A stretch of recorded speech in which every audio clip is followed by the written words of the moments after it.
Pai nosso que estás nos céus, santificado seja o teu nome. Venha o teu reino.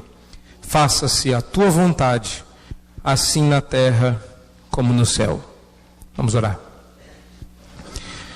Deus amado, estamos aqui reunidos para aprender da tua palavra e sermos por ela encorajados, exortados, consolados, mas também, ó Deus, dirigidos.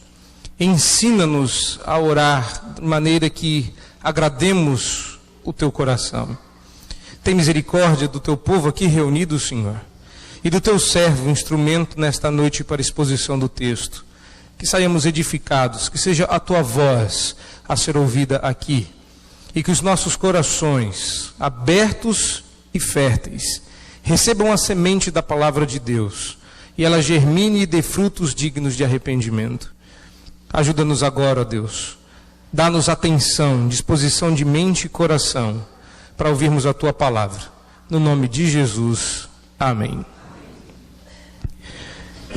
E cá estamos nós, voltando à oração dominical. E pelo que vocês já puderam perceber, esta noite nós falaremos sobre o prefácio e as 3 primeiras petições.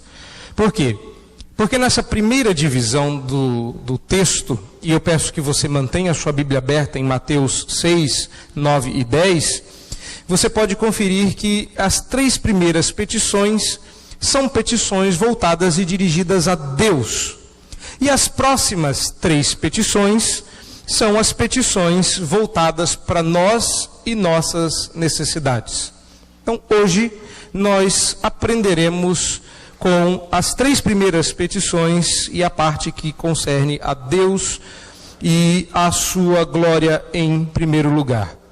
Eu gostaria de relembrar, irmãos, que nós estamos olhando para uma oração modelo, para uma oração que, embora não fosse o objetivo de que toda oração fosse feita exatamente nestas palavras, o Senhor nos oferece um padrão.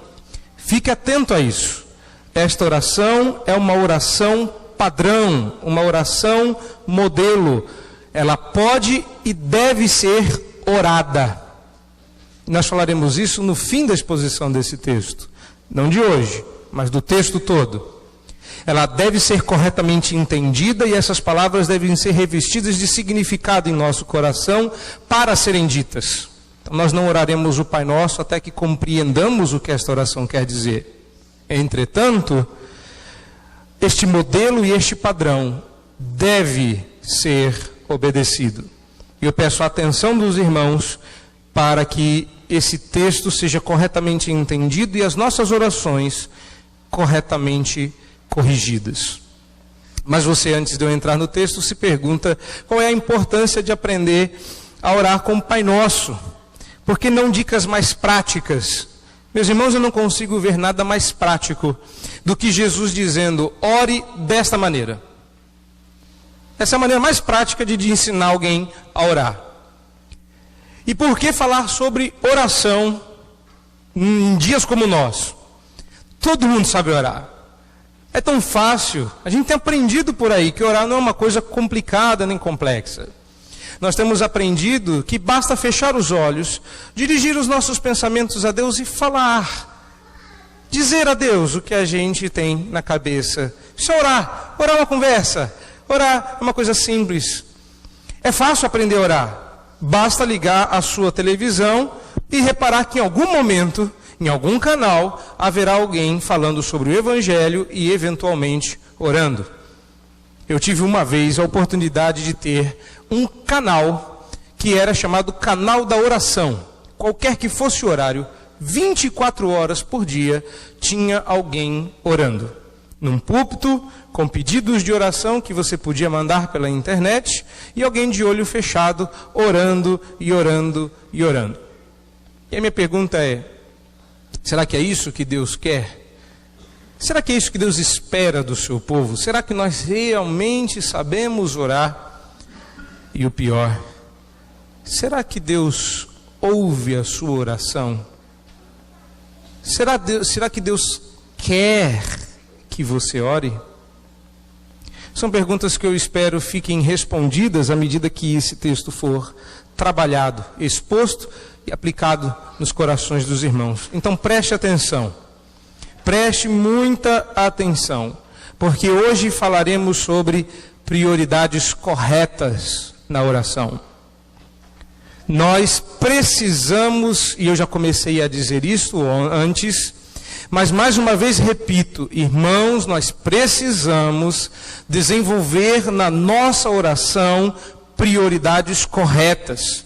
Nós realmente estamos achando, quando não levamos em conta o que está revelado na palavra, que podemos desenvolver e apresentar a Deus a nossa própria versão de prioridades. O que eu quero dizer com isso é que quando você ignora o que está aqui e cria a sua própria prioridade na oração, que para mim é prioritário, você está ignorando a revelação, e ela tem primazia. Deus nos julgará conforme a palavra dele, quem leu e quem não leu. Porque os atributos de Deus são perceptíveis desde a criação do mundo. Mas na oração nós entramos em contato direto e sublime com o Criador deste mundo. É importante nos dirigir a Ele como convém. Nós aprendemos a nos dirigir uns aos outros como convém. Alguns de vocês foram, e graças a Deus por isso, foram educados a se dirigir corretamente aos seus pais. Alguns de vocês foram criados a nunca se dirigir aos pais pelo primeiro nome.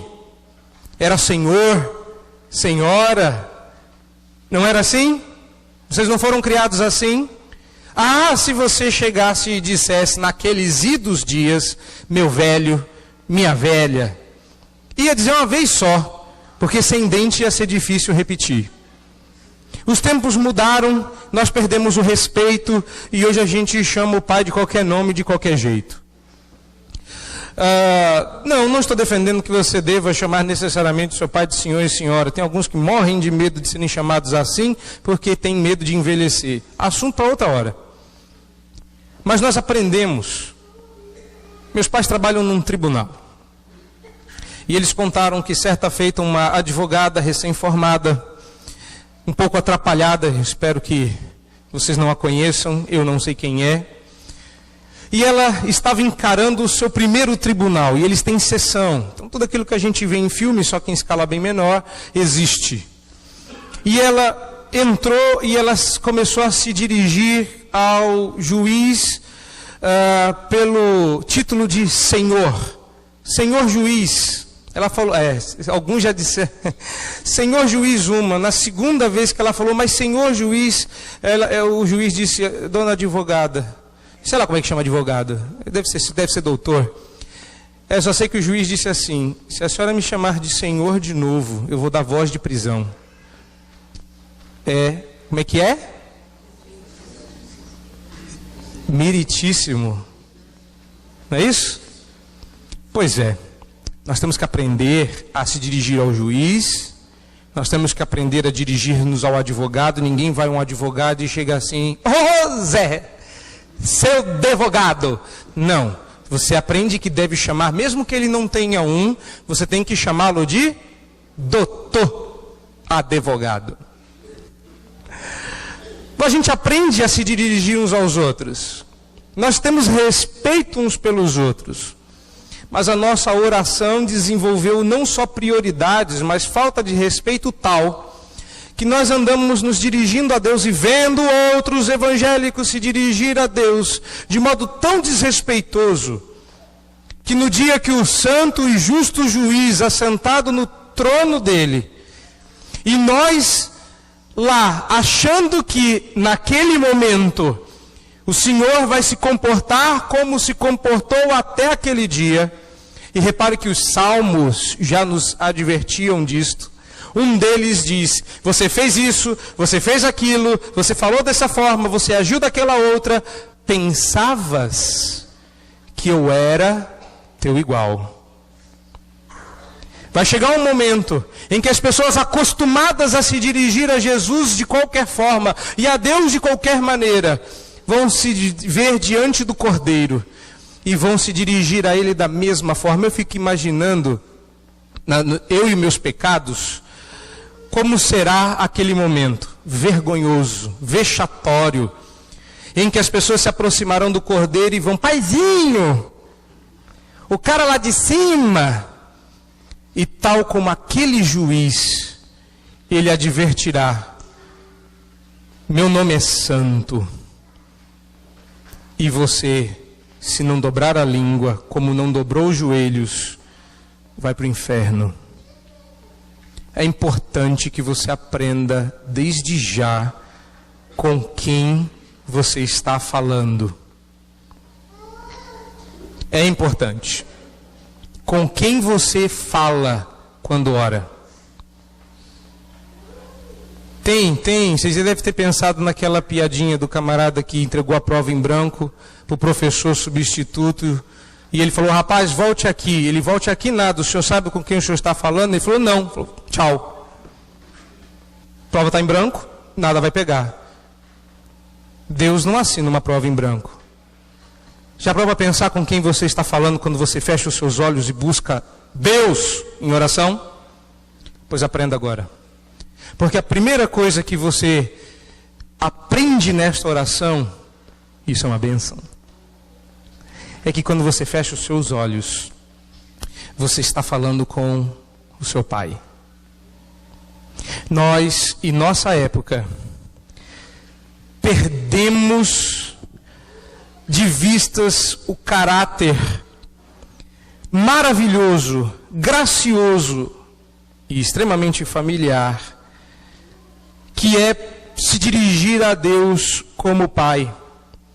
Infelizmente, os evangélicos modernos têm muita dificuldade de se deleitar com um privilégio de tratar o soberano do universo por Pai, porque perderam a herança que enfatiza a transcendência, a grandeza, a majestade, a distância de quem Deus é. O Deus do século 21 é um Deus pequeno e próximo. Um Deus que a gente bate no ombro e chama de parceiro. Um Deus que a gente convida para entrar no banheiro enquanto a gente se barbeia, para que Ele se sente no nosso vaso sanitário. Está achando isso estranho? Da onde que eu tirei isso? De um livro, de um pastor que fala sobre intimidade com Deus. Autor que vocês já podem ter até lido. Tomem cuidado. E a intimidade do Senhor é para aqueles que o temem, já dizia Provérbios. Você vai entrar na presença do seu Pai. Que bom, que delícia, que bênção. Não se esqueça de que antes de Jesus, nunca na história, alguém havia se referido a Deus por Pai. Isto é inédito e para os ouvintes de Jesus até inacreditável. Jesus, quem é esse homem que está nos dando liberdade de nos dirigir ao Deus do universo como Pai? Vós orareis assim: Pai nosso. Eu parei no Pai, nem reparei no nosso. Como assim? Pai? Chamá-lo de Deus, de Altíssimo, de Rei, de Soberano, Juiz, grande legislador, até vai. Mas Pai, irmãos, pensem por alguns poucos instantes quem vocês estão chamando de Pai. A própria oração indica que estás nos céus. Deus não se moveu 1 milímetro para criar o mundo. Do alto e sublime trono de onde reinava desde sempre. E sem necessidade disso, Ele disse: haja luz, e houve luz. Ele não fez força. Aliás, nem quando encarnado Ele fazia a força para exercer o seu poder. Que o diga a mulher do sangramento, que tocou em suas vestes E ele para e disse: de mim? Gente, de mim saiu poder. Este Deus homem, não era um homem qualquer, esse Deus homem, diz: vocês agora têm a minha permissão, porque eu sou o filho, o representante, o embaixador do Deus Altíssimo, pois o Deus transcendente, grandioso, majestoso, vocês perderam de vista que Ele é o Pai. Então eu vou ensinar: orem como Pai. O Deus que não se mexeu, não se moveu, falou simples e suavemente: haja e ouve. Desce à terra, junta um pouquinho de barro com água, mistura até a massa ficar homogênea, parece receita de bolo. Ele forma delicada, mas carinhosamente, firme, como um artista de obra de arte que nunca se viu reproduzida até hoje. Levanta a sua escultura, olha bem nos seus olhos cegos e distantes e sopra narinas adentro vida. E ele se torna ser vivente. Deus sempre nos tratou como Pai, mas agora Ele permite ser tratado como tal. Já parou para pensar que este grande Deus que está nos céus é seu Pai? Irmãos, não é pouca coisa, mas nós estamos insensíveis a isso. Nós achamos o maior barato, porque é isso que as pessoas têm ensinado lá fora. Esquece o Deus do Antigo Testamento, ele é distante, grande demais para caber dentro do nosso bolso. O Deus do Novo Testamento, que a gente entende menos do que do Antigo, esse é carinhoso, esse é gentil, esse é feito de algodão doce. Esse cabe no bolso, esse dá para apertar e guardar dentro do nosso coraçãozinho pequeno e medíocre. Esse você pode tratar de qualquer jeito. Deus mudou. Não. O que mudou foi o nosso relacionamento com Ele. Mas nós perdemos isso de vista. O Deus eterno e grande, que está no céu, é seu Pai. Então duas coisas se depreendem daqui. Você pode sim se referir a Deus de maneira familiar, de maneira próxima, mas não se esqueça que você não está lidando com qualquer um. Não se esqueça que há um limite. Você está se dirigindo ao Deus que está nos céus, que quer ser tratado como Pai, mas não abriu mão da sua glória e majestade, que não abriu mão da sua onisciência, nem do seu poder para se relacionar conosco. Muito embora haja muitos, mas muitos e muitos pastores que peguem a mídia e se valham dela para dizer: Deus abriu mão das suas prerrogativas divinas porque Ele quer se relacionar conosco. Mentira! Não é isso que Jesus está ensinando. Ele está dizendo que o Deus que não abriu mão da sua glória, porque a glória dele diz: não darei a outrem, abre as mãos e diz: vem, filho. Não se esqueça que o seu Pai está nos céus. Tem que dosar melhor, calibrar melhor a nossa oração. Não é só meu paizinho. É pai? É pai. E que bênção que é dizer que é pai. Muita mesmo. Mas o nosso Pai está nos céus. Ele quer, merece e terá sempre o respeito dos seus filhos. Bom, isso significa que quem se dirige a Deus de maneira desrespeitosa tem que começar a se perguntar se é filho de Deus. Eu não consigo me dirigir aos meus pais de qualquer forma. Você consegue? Eu não vou nem perguntar, porque sempre vai haver um que vai levantar, mas eu consigo, quer ver? Ô meu velho. Não, tome cuidado com isso. Eu não quero ouvir seu desrespeito, sua rebeldia, sua falta de pudor, de educação. Ok, seu pai, a quem você zomba quando não trata com respeito, ele é fraco, limitado, Pode ter poder, mas não é onipotente. E esse não. Trate-o com desrespeito. Experimente fazê-lo. E no dia final você vai fazer pela última vez. Bom, esta é a oração que o Senhor Jesus vai nos ensinar. E logo depois de nos apresentar a quem Ele está permitindo que nós nos dirijamos diretamente, agora você pode se dirigir a Deus diretamente, Ele nos apresenta 3 prioridades na oração. Quando você for se dirigir a este Deus, que tem todo o poder, mas quer ser procurado como Pai, você vai poder pedir. Oba! É tudo que a gente quer. Às vezes a gente quer uma oportunidade para pedir. A gente luta por uma audiência para pedir. Eu só queria uma oportunidade para pedir. Que eu diga àquela viúva insistente, àquele juiz iníquo, eu só queria uma oportunidade para pedir. E Deus está nos permitindo isso. Jesus está nos ensinando, você tem oportunidade para pedir, desde que as suas prioridades estejam corretas. Ok? Então, como eu demonstro que tenho prioridades corretas na oração?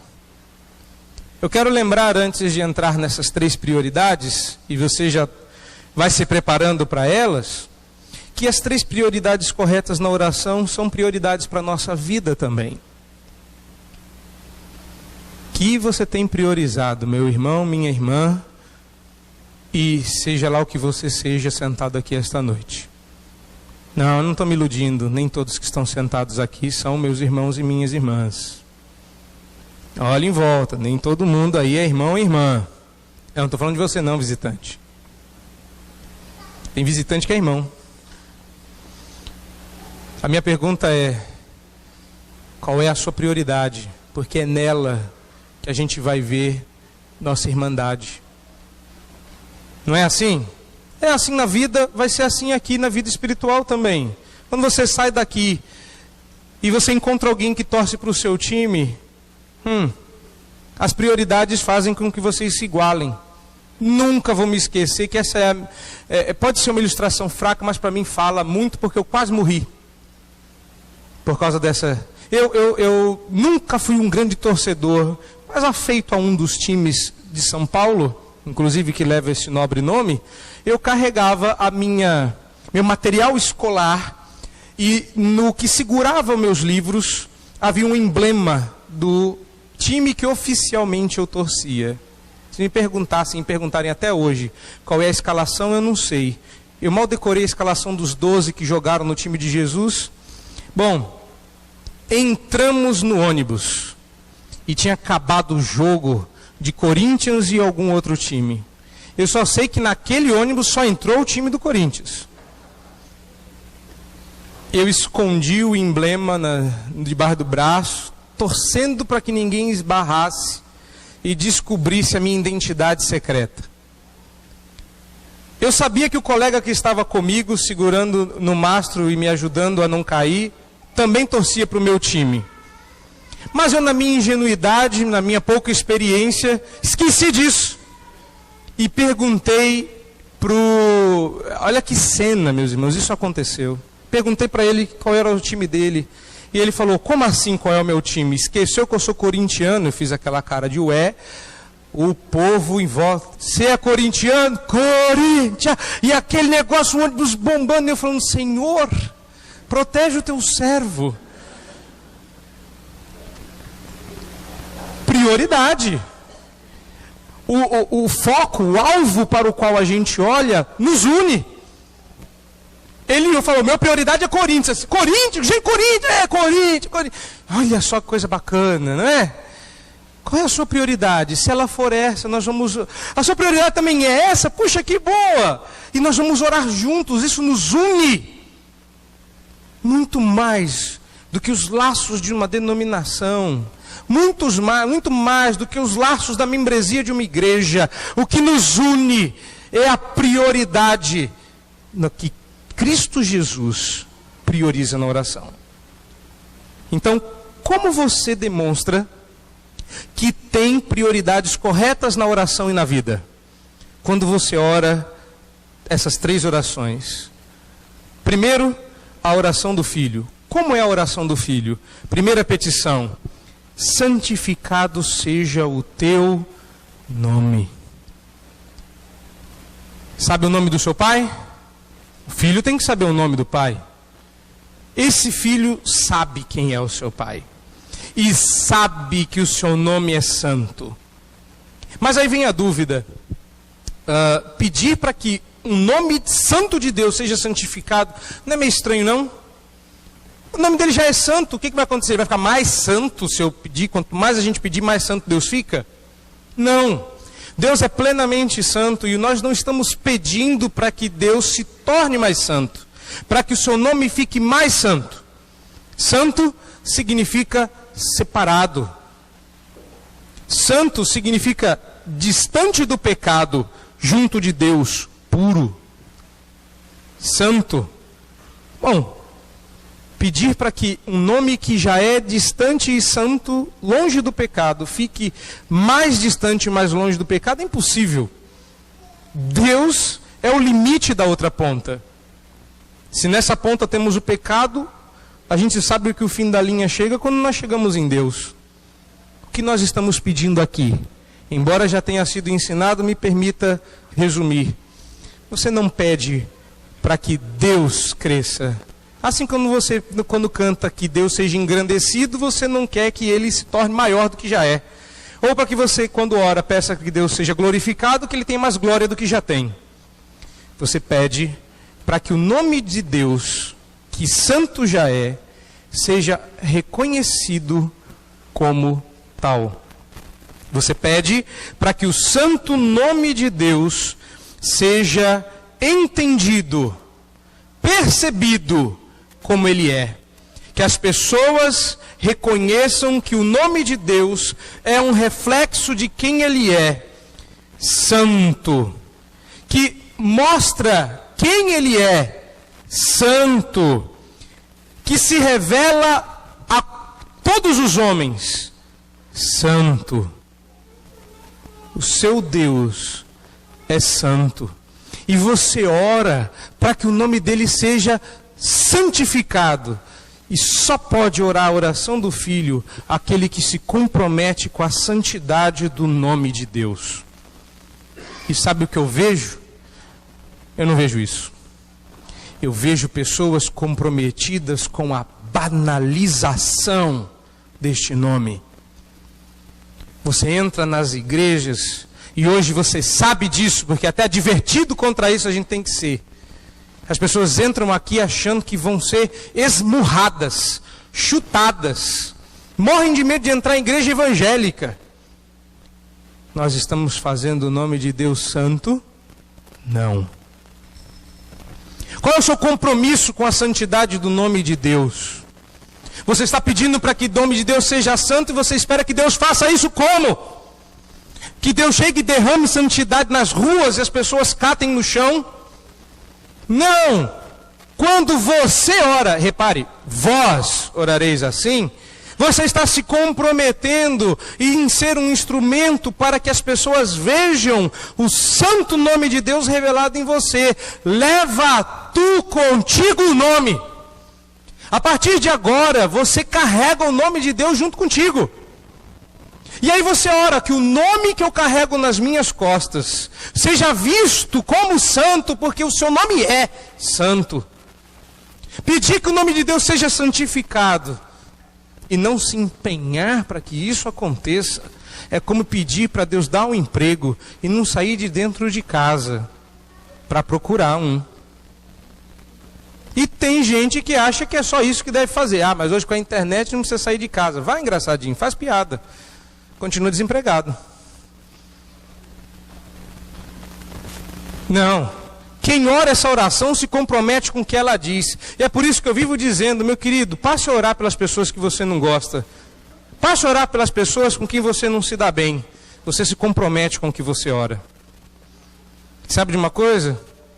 Ninguém consegue orar por quem não gosta. Porque começa orando pelo inimigo. Daqui um pouco já está amando o inimigo. Daqui um pouco já está amigo.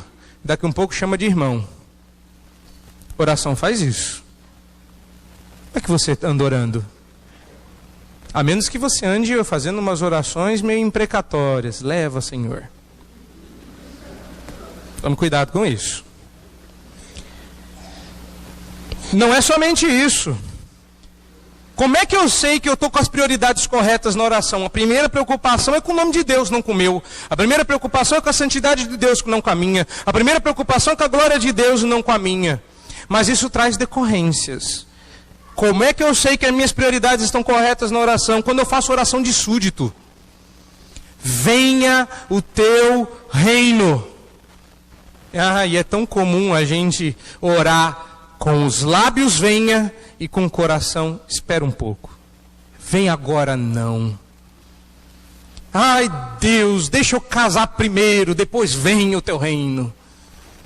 Aí você casa e fala, Senhor, deixa eu primeiro ter filhos, depois venha o teu reino.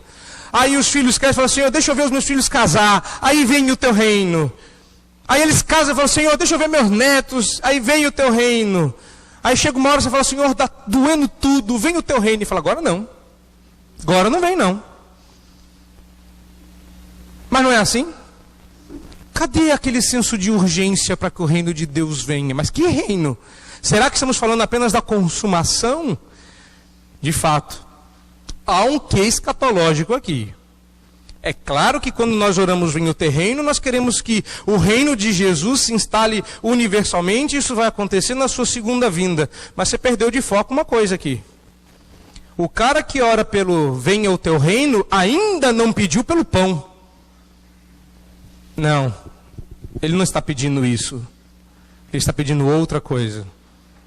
Ele está pedindo, Senhor, que o seu reino, o reino que se instala no coração, o reino que é visto através dos súditos, que ele se manifeste, que ele seja visto, que o evangelho se espalhe de modo que o seu reino comece a ser percebido. O reino de Deus é visto nos súditos deste reino. Nós esquecemos disso. A ética do reino de Deus é uma ética diferente desse mundo. O gosto do cidadão do reino dos céus é diferente do cidadão deste mundo. Mas nós almejamos tanto um pedacinho nesse mundo, que nós já esquecemos que somos de outro reino. Você pede para o reino vir, e Deus vai fazer o reino vir. Quando Ele colocar você em provas para que a ética, os valores, a moral e o poder desse reino sejam vistos em você. Peraí, poder? Como assim? A oração poderosa? É isso? É o poder do reino? Durante muito tempo foi o que os discípulos pensavam. Eu fico imaginando a quantidade de discípulo que fez o quando Jesus disse, vem o teu reino. É isso, vem o teu reino, vamos puxar a espada, vamos para cima. Não, o reino veio. Perdeu de vista? Lembra de novo. Antes desse sermão, Jesus está pregando, arrependei-vos. Como é que é? Não lembram mais? Porque está próximo o reino. Dá uma olhada depois, nós vamos ver isso depois. Arrependei-vos porque é chegado. É chegado. Ele está pregando o Sermão do Monte. Daqui a alguns meses ou anos, o mesmo pregador Jesus Cristo estará de sede num poço. E vai travar uma conversa inédita com uma mulher samaritana. E ele vai contar para ela sobre o Messias. E ela vai dizer, eu sei disso tudo, que virá o Messias, o rei de Israel. Eu sei de tudo isso, porque virá o reino. E ele diz, sou eu. Veio. Eu sou o reino de Deus. O reino de Deus está onde o rei está. Sabe por que o mundo não está percebendo o reino de Deus? se este reino se instala em nossos corações, porque o reino de Deus só está onde o rei está.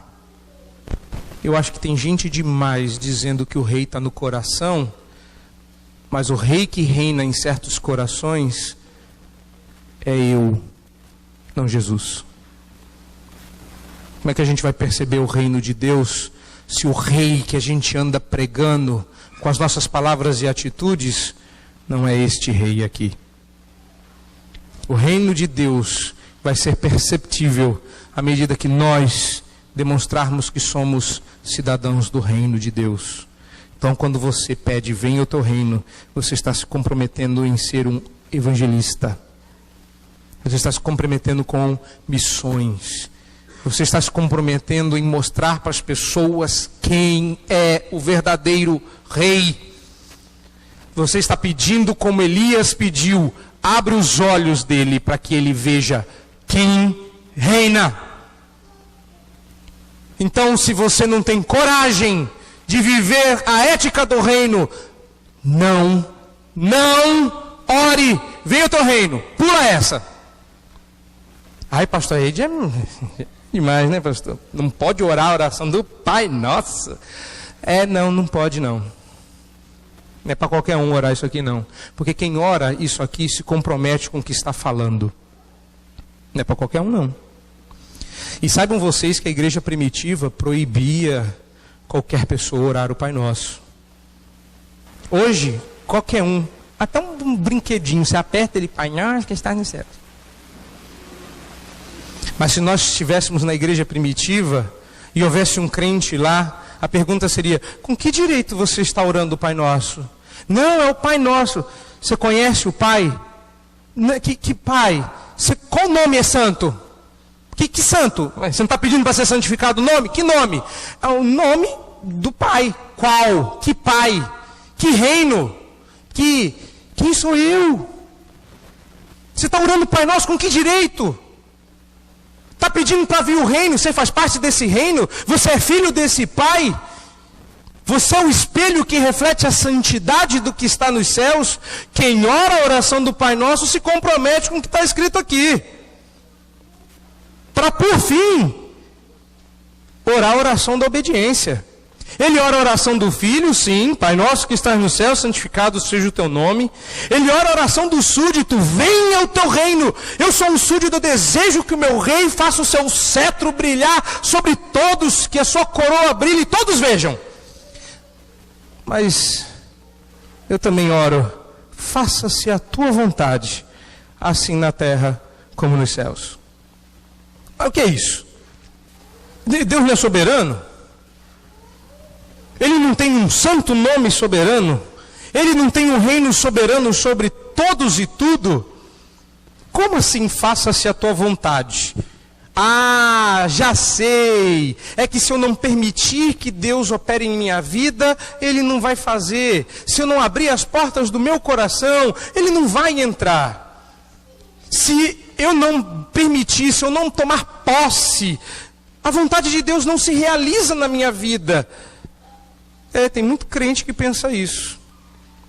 Pensa errado. Muito errado. Não é isso que você pede na oração do Pai Nosso. Porque não é dessa vontade que Deus está falando. Claro, nem pode ser alvo da nossa vontade tentar mudar a vontade de Deus. Não pode ser alvo da nossa oração mudar o querer soberano de Deus. Isso é loucura. Porque se Deus resolver fazer o que você acha certo, já pensou que maluquice seria? Não pensa não. Deixa eu fazer uma pergunta para você. Qual vontade é boa, perfeita e sempre agradável? A sua ou a de Deus? Não pode ser que eu esteja pedindo que a vontade soberana e decretiva de Deus se realize na terra como ela tem se realizado no céu.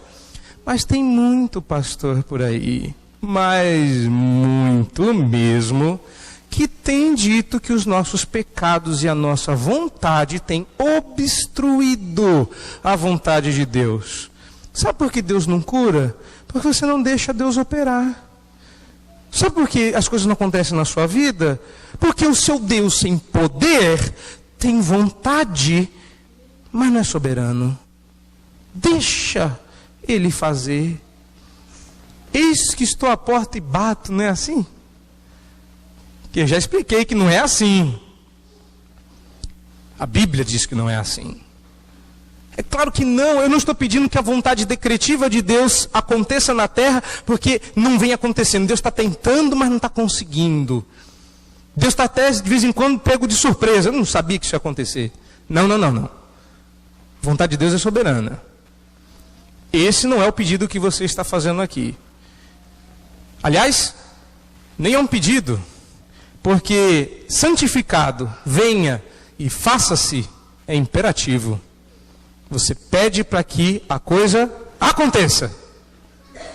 E aí, você está mandando em Deus? Senhor, faz a tua vontade. E Deus precisa de ordem humana para fazer a vontade dele? Ok, o que é que estamos pedindo aqui? Estamos pedindo, e vocês já viram isso na terceira petição, estamos pedindo que a vontade de Deus seja pronta, amável e graciosamente obedecida na terra como ela é no céu.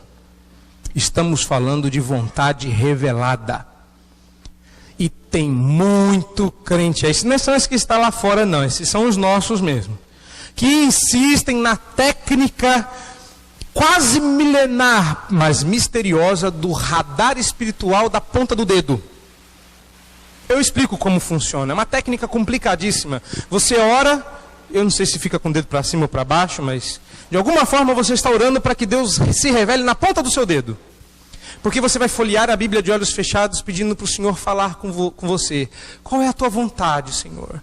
O que o Senhor quer para a minha vida? Eu não sei. Revela, Senhor. Fala comigo. Oh, falou. Aí você lê o versículo. Não é assim que a gente faz? Você é tão bom, não é? Eu queria saber qual é a tua vontade. Aí você joga a Bíblia abre. Olha, Deus falou comigo. Não, tem outros que não precisam disso, evoluíram, não usam papel, tem contato direto. Qual é a tua vontade? Sim, só um minuto, está chegando. Tudo isso você vê aí fora. Gente, se fosse tão fácil assim, deixa eu fazer uma perguntinha muito simples. Por que é que Jesus nos ensinaria a orar pedindo para que a vontade dele fosse feita?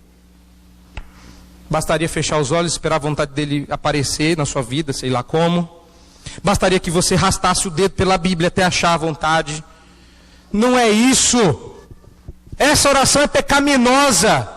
Você anda perguntando para Deus em oração qual é a sua vontade. Está errado. Abra a Bíblia e vai conhecer a vontade de Deus. Na oração a gente não pede perguntando qual é a vontade. Revela a sua vontade. Deus já fez. Na Bíblia. Na oração a gente pede: Senhor, faz a tua vontade. O Senhor já revelou qual é. Está escrita qual é. Que seja feita. E enquanto você for rebelde, desobediente, descompromissado, você está proibido de orar essa oração. E eu tenho que confessar a minha vergonha.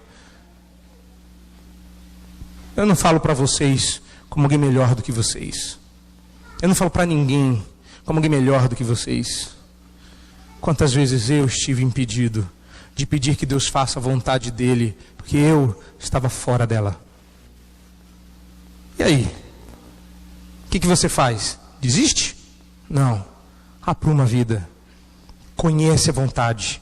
Obedece. E fala: Senhor, faz a tua vontade. Faz com que a gente seja pronto a obedecer, igual os seus anjos são. Não questionam suas ordens, se deleitam na sua vontade. Mas ao contrário disso, muitos, quando vem a vontade de Deus revelada, dizem: eu não quero obedecer. Eu não quero fazer isso.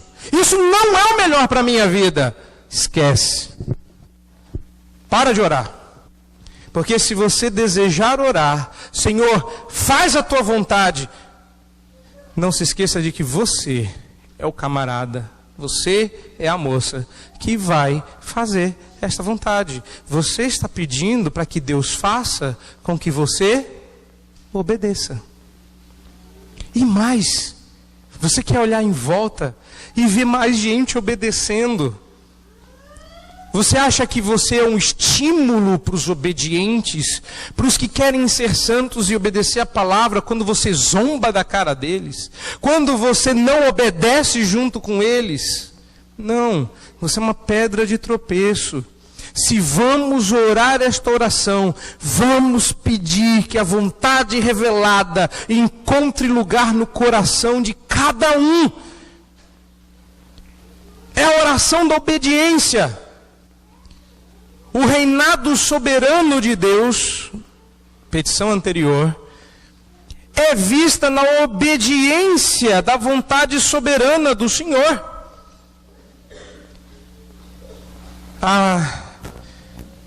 Coisa tão simples, na hora eu não entendi. Mas foi começar a tentar viver que foi ficando mais claro. Pastor Paul Washer, que esteve há 2 semanas no Brasil, contou que certa feita ele entrava numa sala do seminário e pegou, agora não lembro se um dos seus professores, ou o seu mentor, ou um de seus colegas, sentado em uma mesa orando. E ele chorava, de olhos fechados, batendo na mesa, esmurrando a mesa, e repetia: eu odeio o pecado, eu odeio o pecado, eu odeio o pecado. Isso é uma outra forma de dizer: faça-se a tua vontade. E foi o que Jesus fez. Ele orou essa oração que era para nós. Ele disse: Senhor, eu queria escapar, se for possível, passa o cálice, contudo, faça-se a tua vontade. Não era nada desconhecido para Jesus. Ele sabia. Antes de entrar em Jerusalém, ele avisou: nós estamos indo para lá porque eu vou morrer. Então no Getsemane ele não podia estar pedindo outra coisa que ele já não soubesse. Ele não estava pedindo: Senhor, mostra a sua vontade, vou para a cruz ou não vou? Não, ele está dizendo: eu sei que eu vou, então faça-se a tua vontade. Eu não consigo pedir que a vontade de Deus seja feita se eu não declarar guerra contra o pecado, se eu não disser que eu o odeio, se eu não desejar ardentemente a vontade de Deus e não a minha. Então esta noite, comece a colocar as prioridades na sua oração. O nome e a glória de Deus devem ser a primeira coisa que você vê na sua oração. O reino de Deus deve ser o seu anseio, e a vontade de Deus deve ser o seu deleite.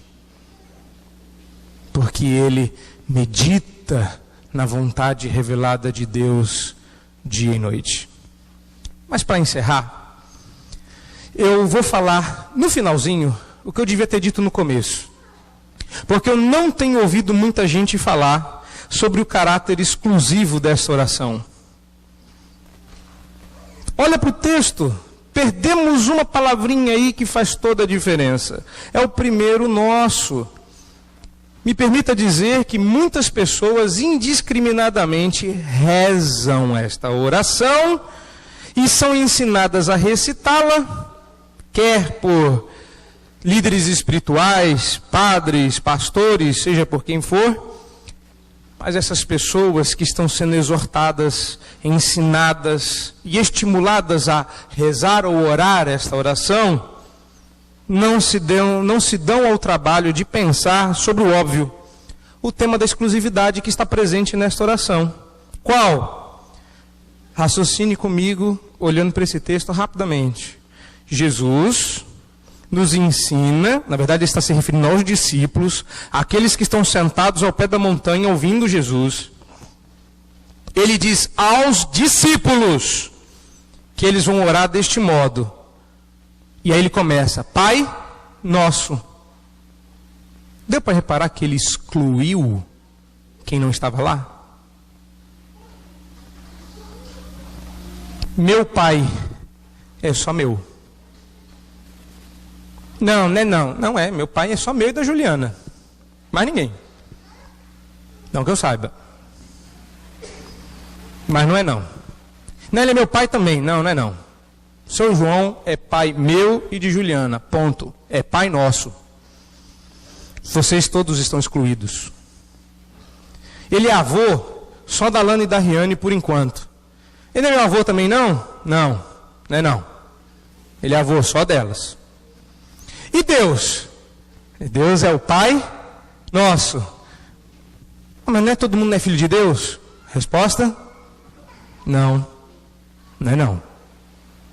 Se você entrou aqui achando que todo mundo era filho de Deus, perdeu o foco. A oração do Pai Nosso é oração para quem é filho, servo, obediente. Não é todo mundo que pode fazer essa oração. E eu tenho ouvido muito pouco, pessoas falarem sobre o caráter exclusivo da fé cristã. Nossa fé não é banal. Nossa fé não é brincadeira. Ela é nossa fé. Quem não está conosco não pode dizer nós. Quem não está junto conosco não pode orar conosco. Ela exclui quem não é filho. O Pai é nosso. Ele não é pai de todos os homens. E é por isso que a igreja primitiva proibia vigorosamente os não cristãos de recitar esta oração. Porque isso era privilégio de cristão, de filho. Sabe de uma coisa? Vocês não estão valorizando o privilégio que têm. Vocês são os únicos que podem orar. Deus não ouve a oração de todo mundo. Deus só ouve a oração dos filhos dele. E você está negligenciando a oração. Você está vivendo a sua vida e não ora. Você não separa um tempo para orar. E nem é um tempinho, não. É tempão. Tem reunião de oração e você está priorizando outras coisas. Você é o único que tem esse privilégio. Você está jogando a sua vida fora pela janela. Tem muita gente querendo orar e não pode, porque não é filho. Os anjos anelam fazer o que você faz. Anjo não pode chamar, vem o teu reino, ele já está no céu. O anjo já obedece. Veja no texto. Faça-se a tua vontade na terra como ela é feita no céu. Você é o único que pode orar essa oração. Está gastando seu tempo e sua vida no quê? Está abrindo sua boca para falar o quê? Está conversando com quem? Irmãos, está na hora, já está passando da hora de nós botarmos a mão na consciência e desfrutarmos deste privilégio. Você pode chamar Deus de Pai, desde que seja um filho. Isso só é possível em Cristo Jesus. Não saia daqui, não desista esta noite de sair daqui sem poder dizer isso em oração. Não saia daqui sem poder dizer: o Pai também é meu. Porque se você não tem certeza, como esperar se encontrar com Deus e estar com Ele no céu, sem poder dizer: olá, Pai? Porque se você estiver um dia diante de Deus, isso pode acontecer amanhã, ou quando Cristo voltar, e você olhar para Deus e não saber quem Ele é, não é no céu que você vai entrar.